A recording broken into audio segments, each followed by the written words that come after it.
Mwiriwe neza nshuti zanjye ndabaramukije kuva ejo ndimo kubabwira ngo ngiye kubakorera content ngo nziza cyane ngo mbabwire ukuntu ushobora kubona abakunzi online. Ntabwo ari ngombwa burya abantu benshi bambwira ngo uzaduhuze kubera ko mvuga ibintu by'urugo nanagira gute, ariko naribajije ngo se kuki ntabagira inama ahubwo y'ukuntu mwabona abantu online. Genda mugiye kumva yuko ari ibintu by'ibisaza, ariko ntago ari byo. Buriya abantu benshi hano mubona nk'abantu babana n'abazungu cyane cyane ni abantu babakuye online, kubera ko hano muri ibi bihugu tubamo ntago ari ibihugu abantu bahora bagendagenda ku buryo wavuga uti ndajya ahangaha nditunganya yenda njye hano hanze ndebe yuko nabona umuntu, cyangwa bya bindi wacu umuntu aranakubona agahagarara ari mu modoka ashaka kugutereta. Hano ntago bihaba cyane nongeyeho cyane kugira ngo babwire yuko ibyo bintu bishoboka. None rero narabashakiye izo ntuza application zo guhura n'abantu cyangwa rencontre en ligne. Ni ibintu bibaho cyane, muzagerageza cyane cyane abantu bari nko mu myaka yacu, tuvuge badafite abaparteneri batandukanye cyangwa bagize gute. Ntuzatinye ngo ukomeze uheranwe n'agahinda usigare wenyine.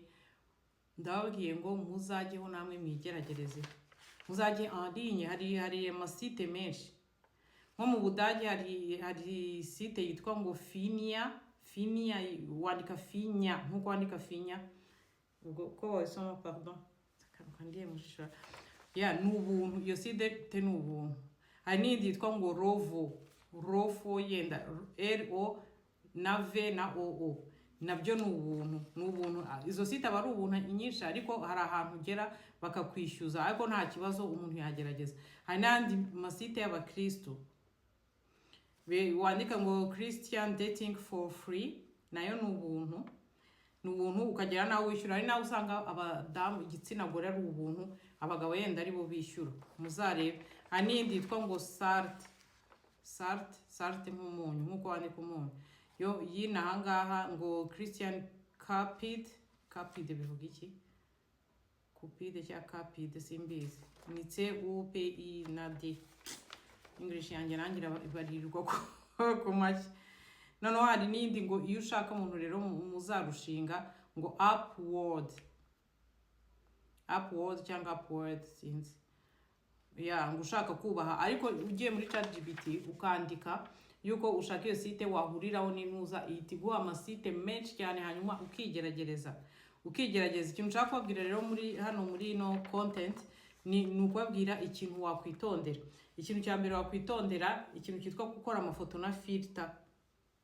Nukora amafoto na filter nta muntu muzamenyana, kuko muzahura asange ntabwo ari wowe. Kandi abantu barabyanga cyane, baba birabura baba abazungu, ko umwereka ifoto y'ukuntu udasa akazasanga ntabwo ari wowe. Ibingibi dushyiramo amafilter tugiye gukora amacontent ifo ubriye niba ushaka gushaka umuntu ararinye. Ibindi rero hari utugambo tugenda tugira, hari utugambo ugomba kwitaho. Ugomba kumenya ikintu ushaka mu tugambo baba batweretse. Hari ahantu baba banditse ngo Feste Beziehung, hari ahantu baba bashaka ngo Feste Beziehung nko mu Kidage. Niba ushaka umubano ukomeye, utwo tuntu ugomba kudusoma ukatwumva neza. Turiya tuntu bashaka, niba urashaka umubano ukomeye, muzabana, urashaka inshuti isanzwe muzajya mutemberana, urashaka flirt ni nko kugira umuntu muteretana nyine mu minsi ikicuma. Hari ni one night stand, cyangwa ushaka umuntu yenda w'umukristo. No kuri icyo kintu cy'ubukristo mugomba kugitindaho, kuko hano abakristo ni abantu gusa bari mu idini. Ntabwo ari ukuvuga ngo umuntu usenga, umuntu ugira gute. Ushobora gusanga umuntu ari umukristo koko, ariko ibintu byawe byo kwirirwa usenga kurara usenga bikamwenerva. Hari ibyo bintu byose mugomba kubivuganaho. Ikindi kintu rero nshaka kubabwira, muzasanga ahantu henshi muri izo site de rencontre habanditse ngo open Beziehung, open relationship.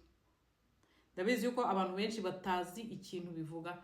Iyo umuntu urebye ukavuga ngo open relationship, ni ukuvuga yuko uwo muntu ashobora kugukunda, mushobora kuba muri kumwe, ariko afite n'abandi. Nibyo bita open relationship.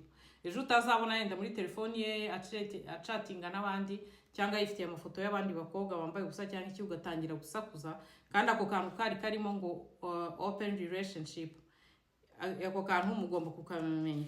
None ibintu bindi mugomba kureba, ibintu bya sexualité abantu benshi ntabwo bakunda kwibaza, baravuga ngo ntabwo ari ngombwa muri rencontre ngo mubivugana nyuma.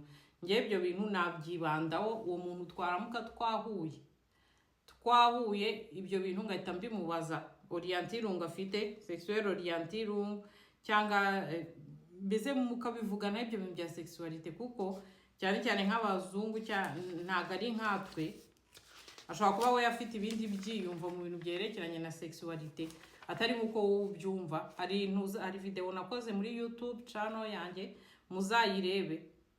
muzabirebe ngo ibintu ushobora kutabitindaho ukabigira ariko bikaba byanakwica. Ushobora gusanga umuntu afite ibintu akora cyangwa ashaka muri ibyo bintu bya sexualité wowe utakora. Ibyo bintu mugomba kubimenya mukabitindaho. Kandi ikindi kintu umuntu ababuza iyo ugiye kuri izi rencontre en ligne, ntugatumire umuntu iwawe, kuko bakazungu baba ahantu hose. Ntugatumire umuntu iwawe bwa mbere.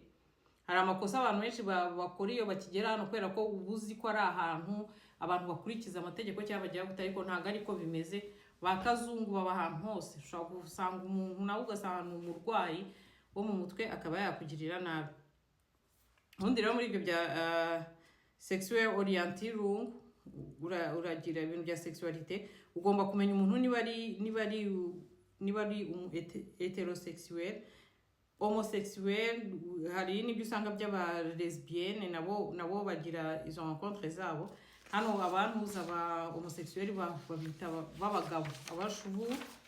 Homosexuel n'abantu bakunda abantu bahuje ibitsina. Heterosexuel n'abantu bakunda umugore cyangwa umugabo nkuko bisanzwe nyine nka Adamu na Eva. Ariko haba ngo n'abandi bitwa ngo pansexuel, bakururwa n'uwo ari we wese. Ashobora no gukunda transgender, ashobora no gukunda iki. Abo wa pansexuel ntago bakururwa n'ibindi bintu, n'ibindi. Noneho hakaba n'ahantu mugomba kwitonda cyane, kubera ko umuntu niba yaranditse ngo ni asexuel, muri relation yanyu nta sex ashaka. Ibyo bintu ugomba kubimenya. Ubwo murumva rero ko niba ndi n'umuntu wumva vraiment atayishaka, yishakira umuntu babyumva kimwe, bagatemberana, bagasangira, bakajya gute, ibyo bintu bya sex bitarimo, ibyo bintu nawe ntuzabitinye, kuko biba ureba muri izo criteri haba handitsemo ngo asexuel, ukabimenya yuko vraiment uwo muntu niba icyo kintu mugihuje, ibyo ngibyo ntibirimo. Numva ari n'ibintu byiza. Hari abantu babikuriye ari nk'umupfakazi, yumva vraiment ari umupfakazi, uri umudivorce, wumva ibyo bintu warabirenze, uvuga uti ibyo bintu nabikoze ndi muto, cyangwa se niba ntarabikoze ndi muto narasibye, ibyo bintu ntibirimo. Ariko ukaba wishakira undi muntu ukwakompanya gusa mu buzima. Numva ibyo bintu ni ikintu cyiza, ntimukitinye ngo muheramwe n'agahinda. Irungu ry'inanga ribice, namwe nimurebe ukuntu nyine mwigeragereza. Hari n'ibindi bita ngo queer sexuel, ni abantu ngo bakururwa n'ibindi bintu, naye simbizi. Murabizi ko hari abantu bagira, muzarayandika amavideo yanjye, ndumva nagiye mvuga ibintu byinshi ku bintu byerekeranye na sexuality. Bene bari abantu bagira ibyo bya fantasme sexuel, nabivuzeho. Ushobora kuba ari umuntu ukunda biriya bintu byo kuzirikana, kugira gute, ukunda ibyo bintu byo gukubita, guca bugufi, nawe umuntu akamukubita n'iki. Ni ibintu nyine abantu bakunda kugira. Ikindi kintu rero nababwira, ntabwo uhita wizera umuntu nyine kumuzana iwawe. Abantu bamenya, abantu bari hanze, tuvuge wowe uri hano muri nuza diaspora, ugahura rero n'umuntu bandi wikwihutira kohereza amafaranga. Abantu nimukababwira aho mutuye ngo uhite umuha adresse yawe utaranamwemera, utaranahura nawe, kuko akenshi iyo abantu bahuye usanga atari umuntu atameze nk'uko ameze ku ifoto. Hari abantu bashyiraho ifoto yo mu myaka 30 ishize, ugasanga uhuye nyine n'umuntu uribajije ngo iki ni igiki. Niba ari umuntu rero nanone ugushyira kuri stress, agatangira kukwaka amafoto wambaye ubusa, agatangira kohereza amafoto ye wambaye ubusa, mw'abantu mwe nibimenye, mugomba kwimenya. Rero urubuga n'urwanyu, nimugerageze, ntabwo mugomba guheranwa n'irungu. Nimugerageze ariko mufite ubwitonzi bwinshi cyane. Ufite icyabaza yakomeza akambaza. Rero ndabakunda, mwa.